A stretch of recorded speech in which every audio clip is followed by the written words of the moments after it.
Hello everyone, I welcome you all to Divya career. So students, आज के session में हम लोग डिस्कस करने वाले हैं CAIIB ABFM की सारी मैनेजमेंट थ्योरीज अपनी एक वीडियो में।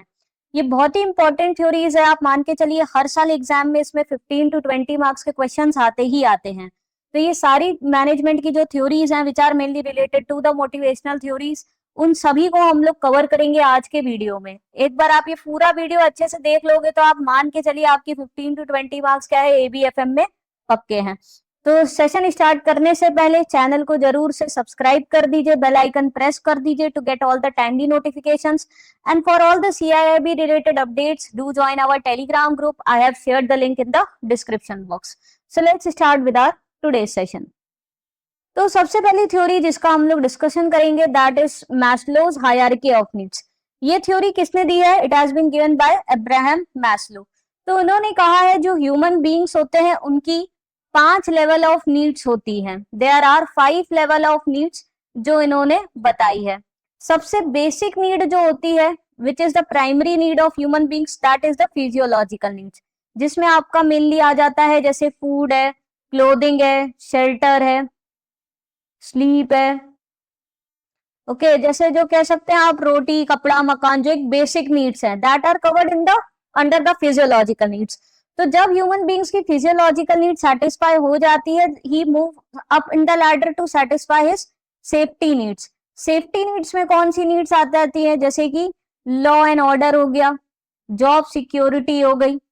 ओके तो जब ह्यूमन बीइंग्स की क्या है फिजियोलॉजिकल नीड्स एक मिनिमली सेटिस्फाई हो जाती है। अब वो मिनिमली क्या है, हर ह्यूमन बीइंग्स के लिए उसकी अलग डेफिनेशन होगी कि भाई मिनिमली कितना, कि भाई उसका काम चल रहा है, ऐसे मान के चल सकते हैं। तो जब ह्यूमन बीइंग्स की एक first level of needs minimally satisfy हो जाती है, he moves up in the ladder to satisfy his second level of needs that is safety needs, जिसमें job security, law and order आ गया, ओके गुड हेल्थ आ गई, health and wellness आ गया, वो safety needs होती है।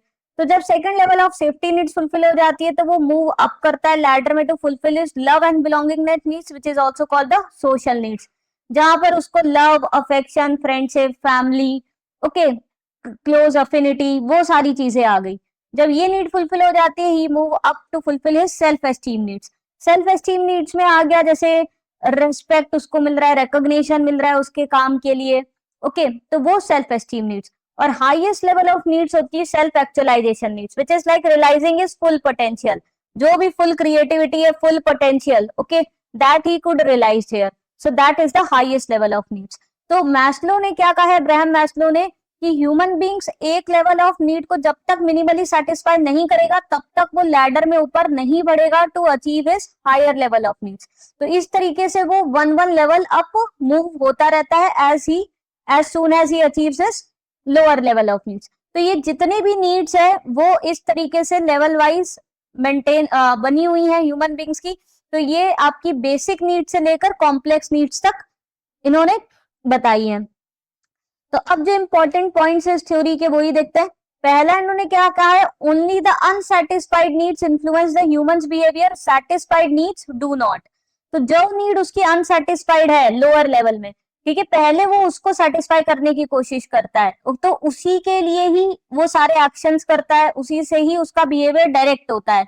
तो जब ओके जो उसकी नीड्स ऑलरेडी सेटिस्फाई, अगर फिजियोलॉजिकल नीड्स ऑलरेडी सेटिस्फाई है तो अब उसके लिए वो काम नहीं करेगा। अब वो सेफ्टी नीड्स फुलफिल हो जाए, सारा का सारा ध्यान उसका उस तरफ रहेगा, सारे के सारे एक्शंस उसके उस तरफ डायरेक्ट रहेंगे कि सेफ्टी नीड्स फुलफिल हो सके। तो जो नीड्स अनसेटिस्फाइड होती है that only influences the human beings behaviour. Second है since the needs are many they are arranged in the order of importance from basic to complex. तो आप देख सकते हैं एकदम बेसिक लेवल नीड्स कौन सी है, फिजियोलॉजिकल नीड्स। तो बेसिक से कॉम्प्लेक्स नीड्स इस तरीके से अरेंज की गई है इसके अंदर। Third, person advances to next level of needs only after the lower level of need is at least minimally satisfy. तो वही लिखा है कि जब तक उसकी एक level of needs minimally satisfy नहीं होगी तब तक वो ऊपर नहीं बढ़ेगा to achieve is higher level. Next is the further he progress up the hierarchy, the more individuality, humanness and psychological health a person will exhibit।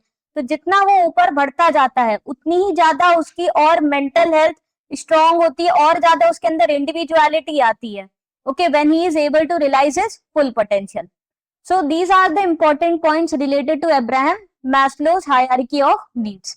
तो ये पहली थ्योरी है, ये सारे पॉइंट्स इंपॉर्टेंट है एंड आई होप आपको clear हो गए होंगे। इससे क्या है, हर साल एग्जाम में आपका एक ना एक क्वेश्चन पूछा जाता है। नेक्स्ट आपकी थ्योरी है that is Douglas McGregor's X and Y theory. अब ये जो एक्स एंड वाई थ्योरी है ये किसने दी है, देखिए आपको नाम भी पता होना चाहिए कि किसने कौन सी थ्योरी फाइंड करी है। तो X and Y theory is given by propounded by Douglas McGregor. इन्होंने दो तरीके के ह्यूमन बिहेवियर के बारे में बताया है, ह्यूमन बींग्स के दो एस्पेक्ट्स के बारे में बताया है, एक्स और वाई। तो दोनों क्या बोलते हैं ह्यूमन बींग्स के बारे में, बिल्कुल ऑपोजिट उनकी परसेप्शन है, तो उसी के बारे में हम लोग डिस्कस करेंगे। So this theory give an insight into two aspects of human behavior. तो पहले हम लोग जो थ्योरी X वाले हैं उनका क्या assumption है related to human beings, तो वो देखेंगे। ये सारा कुछ आप मान के चलिए ह्यूमन बींग्स को एक नेगेटिव लाइट में इन्होंने सारी बातें करी है, और जो थ्योरी Y वाली है उन्होंने सारी बातें पॉजिटिव लाइट में करी है। यानी कि सारी चीजें जो थ्योरी Y ने ह्यूमन बींग्स के बिहेवियर के बारे में बताई है वो सारी ऑप्टिमिस्टिक बातें बताई हैं, और इन्होंने सारी पेसिमिस्टिक नेगेटिव चीजों के बारे में फोकस किया है। तो थ्योरी एक्स कहती है average human beings is inherently lazy by nature and desire to work as little as possible, he dislikes the work, like to avoid it if he can. तो ये बोलते हैं ह्यूमन बीइंग्स काम करना बिल्कुल पसंद नहीं करते, वो हमेशा उसको डिसलाइक ही करते हैं। ओके और वो बाय इनहेरेंटली ही वो क्या होते हैं, लेजी होते हैं बाय नेचर, तो they always avoid doing any kind of work. Second, human beings also avoid accepting any responsibility and prefers to be led or directed by some other. तो जो भी ह्यूमन बींग्स है वो ये again बोलती है, okay खासकर जो बहुत लोअर लेवल की जॉब्स करते हैं वो मेनली क्या चाहते हैं कि उनको कोई सुपरवाइज करे, उनको कोई डायरेक्ट करे, वो खुद से कोई भी रिस्पॉन्सिबिलिटी अज्यूम नहीं करना चाहते हैं। He is self centred and indifferent to organisation needs. तो ह्यूमन बींग्स क्या होते हैं, वो सेल्फिश होते हैं, सेल्फ सेंटर्ड होते हैं, वो अपनी नीड्स के बारे में सोचते हैं, ऑर्गेनाइजेशन के क्या नीड्स है क्या ऑब्जेक्टिव्स है उनसे उनको मतलब नहीं होता है।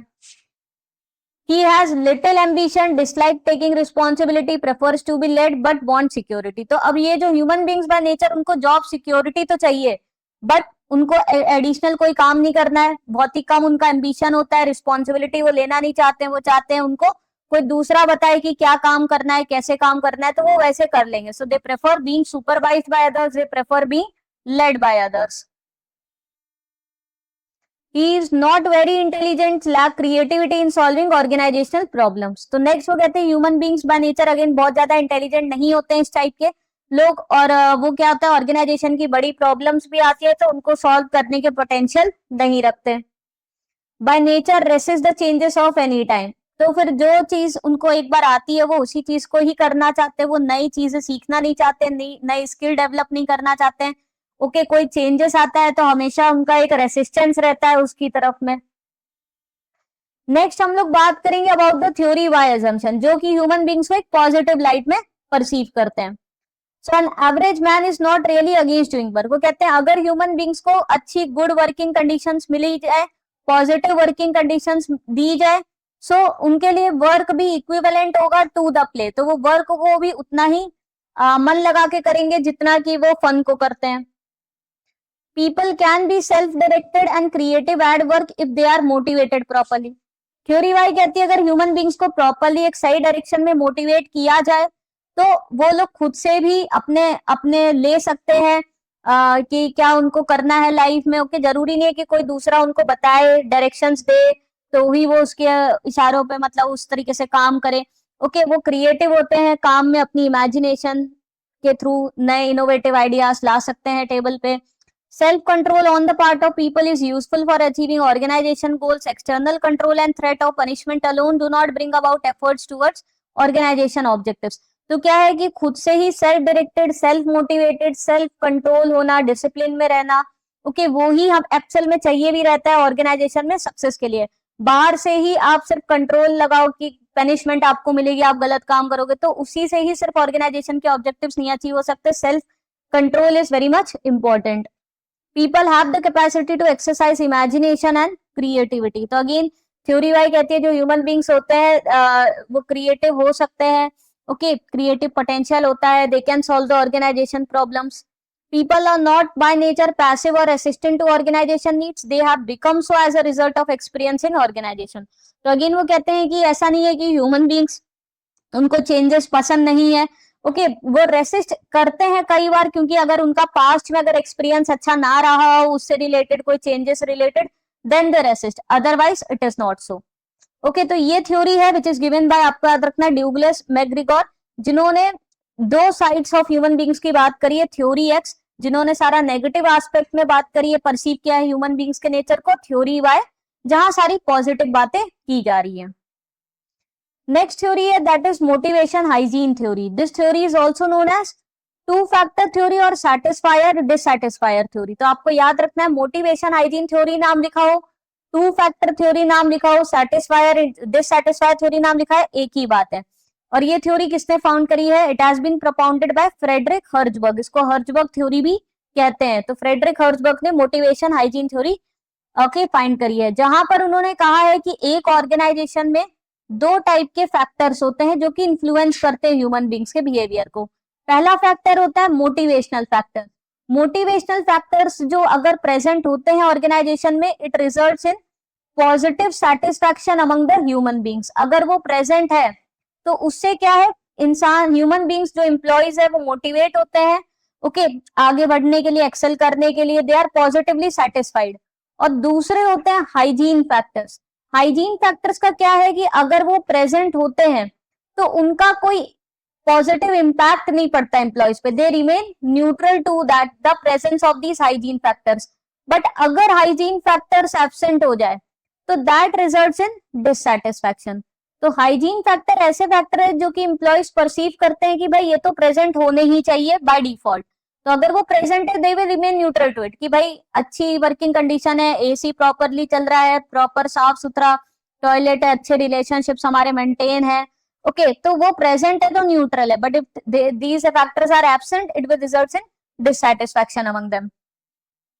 सो देखिए ये दो तरीके के फैक्टर्स होते हैं, मोटिवेटर्स और motivational factors, which are also called the satisfiers, जो कि इंट्रिंसिक फैक्टर्स होते हैं which are related to work itself and drive satisfaction. जो कि आप जो काम कर रहे हो वो काम आपको पसंद होगा ओके तभी आपके में वो मोटिवेशनल फैक्टर्स आपको काम में नजर भी आएंगे, जो कि आपको ड्राइव करेंगे more to excel in your work.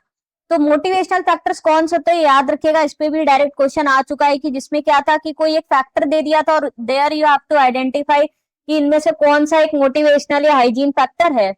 So it includes a sense of accomplishment, achievement, recognition, challenging work, responsibility, advancements.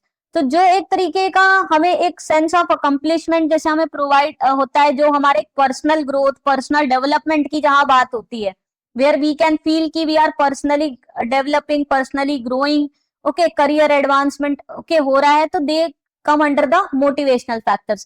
तो अगर ये factors है present तो it will result in positive satisfaction among the employees. Second type के factors होते हैं they are known as hygiene factors which are also known as dissatisfiers.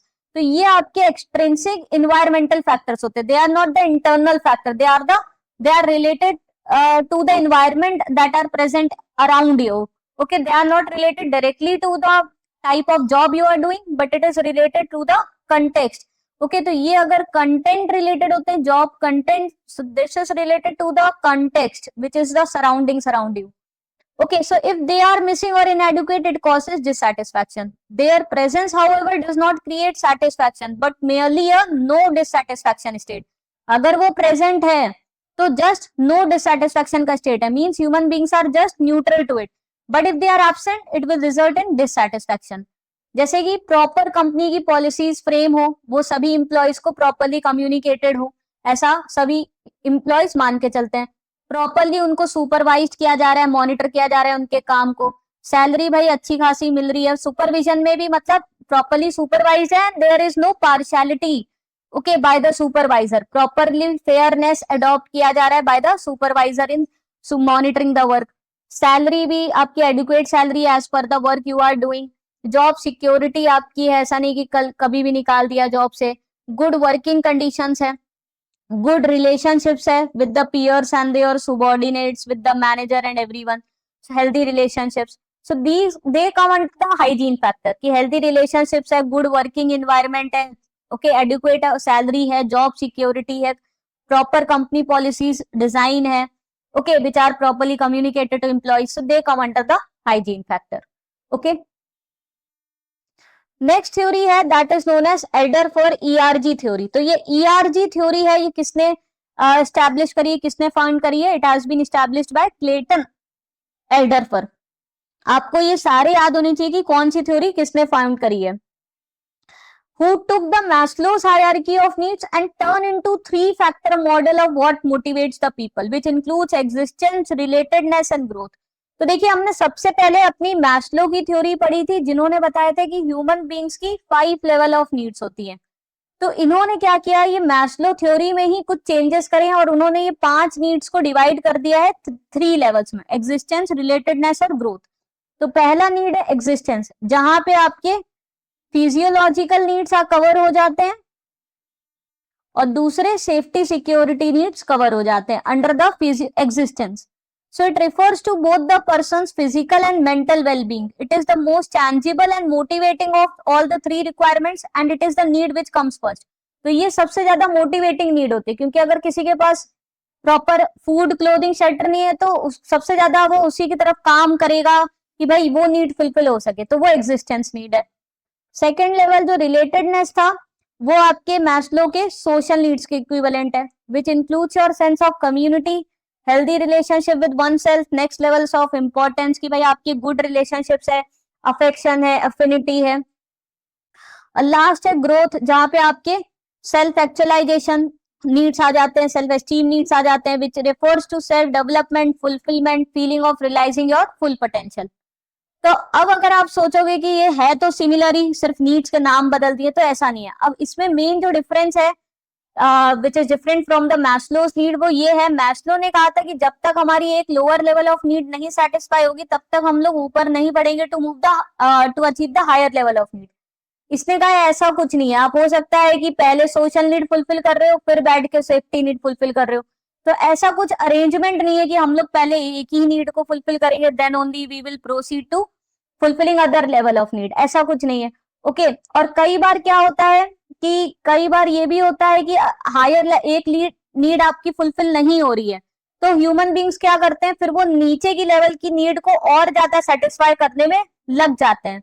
Okay, इसको एक रिग्रेशन भी कहते हैं, एक तरीके का जो आपका डिससेटिस्फैक्शन आता है तो उससे रिग्रेशन भी हो जाता है कि ह्यूमन बींग्स, उसमें क्या आता है, ऐसा नहीं है कि नीचे की नीड को फुलफिल करने आ जाते हैं, वो लोग धीरे धीरे ऊपर ही बढ़ते हैं और एक बार में एक ही लेवल ऑफ नीड एक्टिवेट होती है. ओके, अब जैसे अगर सेफ्टी नीड को फुलफिल करने की कोशिश कर रहे हैं तो सारे एक्शंस हमारे उसी तरफ डायरेक्ट होंगे कि सेफ्टी नीड फुलफिल हो जाए, बट इसमें ऐसा नहीं है, इसमें हो सकता है एक से ज्यादा नीड एक बार में एक्टिवेट हो. ओके, और ऐसा भी नहीं है कि आप नीचे नहीं हो सकते, अगर एक हायर लेवल ऑफ नीड नहीं सेटिस्फाई हो रही है तो फ्रस्ट्रेशन, रिग्रेशन कहते हैं, तो फ्रस्ट्रेट होकर human beings they try to achieve more of the lower level of need. Okay, तो ये मेन डिफरेंसेस भी है बिटवीन ईआरजी और मैस्लो थ्योरी. नेक्स्ट थ्योरी है that is known as McClelland needs theory. इसको हम लोग 3 नीड थ्योरी और लर्नेड नीड्स थ्योरी भी कहते हैं, जो कि डेविड मैक्लीलैंड ने दी है. He has recognized 3 fundamentally important wants that motivate people. इन्होंने कहा कि 3 wants होती है ह्यूमन बींग्स की which motivate them. पहला होता है नीड फॉर पावर. तो जिसके अंदर में नीड फॉर पावर होगा वो ज्यादातर क्या है, ऑर्गेनाइजेशन में लीडरशिप रोल्स अचीव करने की कोशिश करेगा.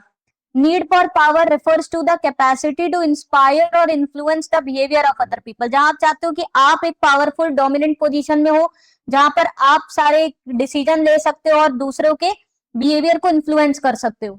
So people who have a strong desire for power often pursue leadership roles in an organization. They tend to be vocal, assertive, demanding, practical and realistic rather than sentimental. तो ऐसे लोग nature wise कैसे होते हैं, बहुत vocal होते हैं, practical और रियलिस्टिक होते हैं लाइफ में. सेकेंड नीड होती है that is the need for affiliation. People who have a strong need for affiliation gain the pleasure from being loved by everyone and have a tendency to avoid anguish of being rejected. तो जिनके अंदर affiliation की need ज्यादा होती है वो क्या चाहते हैं, वो चाहते हैं कि भाई उनको दूसरे लोग पसंद करें, वो पीपल प्लेजर उस टाइप के होते हैं जो लोगों को खुश करने की कोशिश करते हैं कि लोग उनको हर ग्रुप में एक्सेप्ट करे. ओके, सोशल इंटरेक्शन वो ज्यादा से ज्यादा करे, पीपल प्लेजर टाइप के लोग. नेक्स्ट होता है need for achievement. It is the urge to excel, to accomplish in relation to set of standards, struggle to achieve success. Individuals with high achievement needs are highly motivated by the competing and challenging work. तो जिनके अंदर need for achievement ज्यादा होती है वो काफी practical होते हैं लाइफ में, और वो हमेशा एक्सेल करना चाहते हैं. वो हमेशा ढूंढते हैं कि कैसे हम प्रमोशन पा सकते हैं ऑर्गेनाइजेशन में, और ज्यादा वो चैलेंजिंग वर्क लेना चाहते हैं जिससे उनको और ज्यादा भाई हायर लेवल पे जा सके वो ऑर्गेनाइजेशन में. नेक्स्ट हमारी थ्योरी है that is been given by Porter and Lawler. Porter and Lawler theory क्या बोलता है? वो ये कहता है कि जब ह्यूमन बींग्स किसी तरीके का परफॉर्मेंस करते हैं, ओके, तो उससे क्या होता है, डायरेक्ट उनको सेटिस्फैक्शन नहीं मिलता. मतलब हमारा परफॉर्मेंस से यहाँ पर मतलब है कि अगर जो ऑर्गेनाइजेशन में हमें टारगेट्स मिले हैं, अगर हम उन टारगेट्स को सिर्फ अचीव कर ले तो उससे डायरेक्टली हमें सेटिस्फैक्शन नहीं मिलता. उस किए गए अच्छे परफॉर्मेंस के लिए जब हमें रिवॉर्ड दिया जाता है, that further leads to the satisfaction और motivation. Okay, so Porter and Lawler theory of motivation is predicated on the supposition that receiving rewards can lead to the sense of fulfillment, and sometimes performing well can result in receiving reward. They have an hypothesis that correlation between performance and satisfaction is due to another variable that is being rewarded in some way. तो ये कहता है कि performance और satisfaction के बीच में जो correlation है दैट इज बीइंग रिवॉर्डेड. तो हम अगर अच्छा परफॉर्मेंस करेंगे और उसके लिए अगर हमें रिवॉर्ड मिलेगा तभी हमें सेटिस्फैक्शन या मोटिवेशन मिलेगा कि हम आगे भी उतना अच्छा काम करें.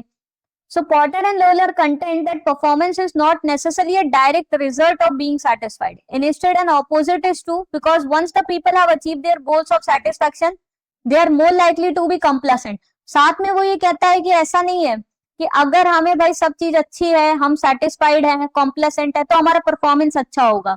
ओके, बल्कि इसका उल्टा ट्रू है. जब हम परफॉर्मेंस अच्छा करते हैं और हमें रिवॉर्ड मिलता है तो सेटिस्फैक्शन होता है. तो इसका रिवर्स ट्रू नहीं है कि हम ऑलरेडी सेटिस्फाइड है, जो हमें पैसा मिल रहा है, सैलरी मिल रही है, हम खुश है इसलिए हम अच्छा परफॉर्मेंस कर रहे हैं. नहीं, जब हम अच्छा परफॉर्मेंस करते हैं तब हमें रिवॉर्ड दिया जाता है, तब सेटिस्फैक्शन आता है. तो वही लिखा है, performance can result in a feeling of satisfaction if there is an effective reward system.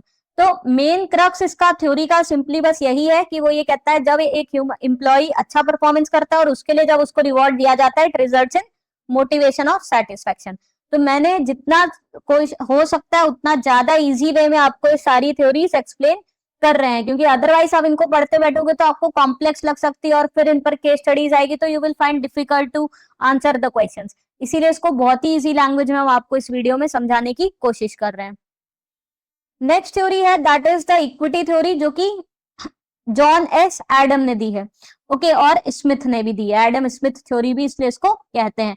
Equity theory ये कहती है कि जो एम्प्लॉयज होते हैं या ह्यूमन बीइंग्स होते हैं, ओके, उनके अंदर मोटिवेशन या सेटिस्फैक्शन कब आता है कि हम भाई सेटिस्फाइड हैं, जब वो ये देखते हैं कि उनको साथ फेयरनेस और जस्टिस अडॉप्ट कर रहा है मैनेजमेंट. मतलब जितना ज्यादा हम इनपुट डाल रहे हैं उसी के इक्विवेलेंट आउटपुट आ रहा है.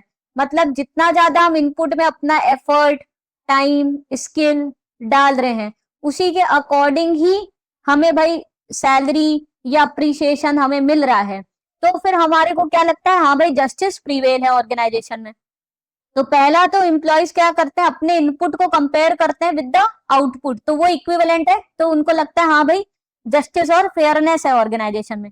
दूसरा वो क्या करते हैं, इसी चीज को कंपेयर करते हैं अपने पीयर ग्रुप्स के साथ कि भाई जो उनके साथ वाला को वर्कर है या दूसरे ऑर्गेनाइजेशन में सेम टाइप का काम कर रहा है सेम लेवल पे, वो इक्विवेलेंट इनपुट डाल के उसको कितना आउटपुट मिल रहा है. मतलब अगर दूसरे बैंक में अगर कोई बंदा काम कर रहा है और इतना ही टाइम, इतना ही एफर्ट, इतना ही स्किल डाल के उसको अगर ज्यादा सैलरी मिल रही है तो फिर अगेन उसके अंदर क्या होगा, एम्प्लॉय के अंदर डिससैटिस्फैक्शन आ जाएगा. Okay, so John S. Adam was the first person to develop equity theory, and the core is the principle of balance or equity. As per the theory, motivation level is correlated to his perception of equity, fairness and justice practiced by management. तो ये जो employees हैं, okay, उनका motivation level किस पे depend करेगा कि भाई मैनेजमेंट कितना ज्यादा जस्टिस या फेयरनेस के साथ काम कर रहा है. Higher is the individual perception of fairness, greater is the motivation level and vice versa. Okay तो जितना ज्यादा फेयरनेस अडॉप्ट किया जाएगा मैनेजमेंट के द्वारा ऑर्गेनाइजेशन में, उतना ही हाई मोटिवेशन लेवल रहेगा. While evaluating the fairness, employee compared with the job input in terms of his contribution to the outcome, which is in terms of compensation. Also compare the same with that of peers of equal cadre or category. तो क्या करते हैं, अपने input को which is in the form of effort time, उसको compare करते हैं कि जितना उनको आउटकम मतलब कंपनसेशन उसके इक्विवेलेंट, वही हमने बताया जो एग्जांपल देखिए सैलरी और वो उतनी मिल रही है कि नहीं. ओके तो वो इक्विवेलेंट होती है तो उनको लगता है हाँ फेयरनेस है, तो उनका मोटिवेशन लेवल हाई होगा. साथ में इसको वो अपने पीयर्स ऑफ इक्वल कैटेगरी के साथ भी कंपेयर करते हैं, अपने को वर्कर्स के साथ, तो वो भी अगर उनको लगता है हाँ भाई बैलेंस है, इक्विवेलेंट है, तो मोटिवेशन लेवल हाई होगा, अदरवाइज डिससैटिस्फैक्शन रहेगा.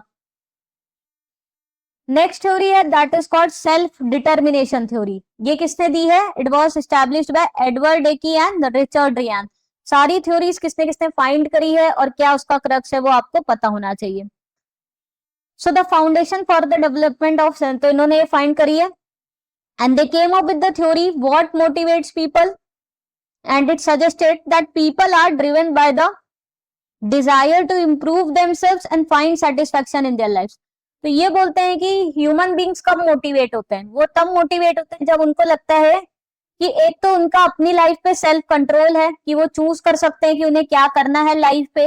ओके वो अपने डिसीजंस ले पा रहे हैं. ओके वो अपने आप को इम्प्रूव कर पा रहे हैं, तो फिर उससे उनको एक मोटिवेशन मिलता है. So self-determination is a belief that each person possesses the capacity to choose their own path in life and take responsibility for managing their own affairs.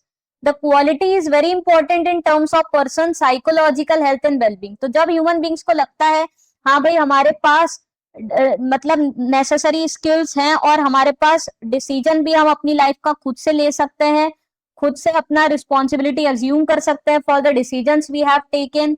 Okay so that actually motivates them.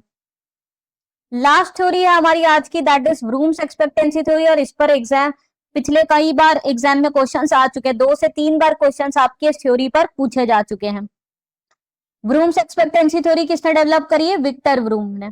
अब इन्होंने कहा है जो motivation होता है human beings का, they are driven by 3 variables. पहला variable है एक्सपेक्टेंसी, सेकेंड वेरिएबल है इंस्ट्रूमेंटेलिटी एंड थर्ड वेरिएबल है वैलेंस. यहां लिख देते हैं. पहला है एक्सपेक्टेंसी. एक्सपेक्टेंसी वेरिएबल क्या कहता है कि अगर ह्यूमन बींग्स को लगता है कि अगर हम एफर्ट्स डालेंगे और उससे हमारे को डिजायर्ड परफॉर्मेंस मिलेगा तो हमारा मोटिवेशन लेवल हाई होगा. मतलब अगर हम एफर्ट कर रहे हैं और जो हमें टारगेट दिया है वो हम अचीव कर पाएंगे with the given efforts, practical है वो टारगेट अचीव करना, तो हम मोटिवेट होंगे, तो ही हम मेहनत करेंगे.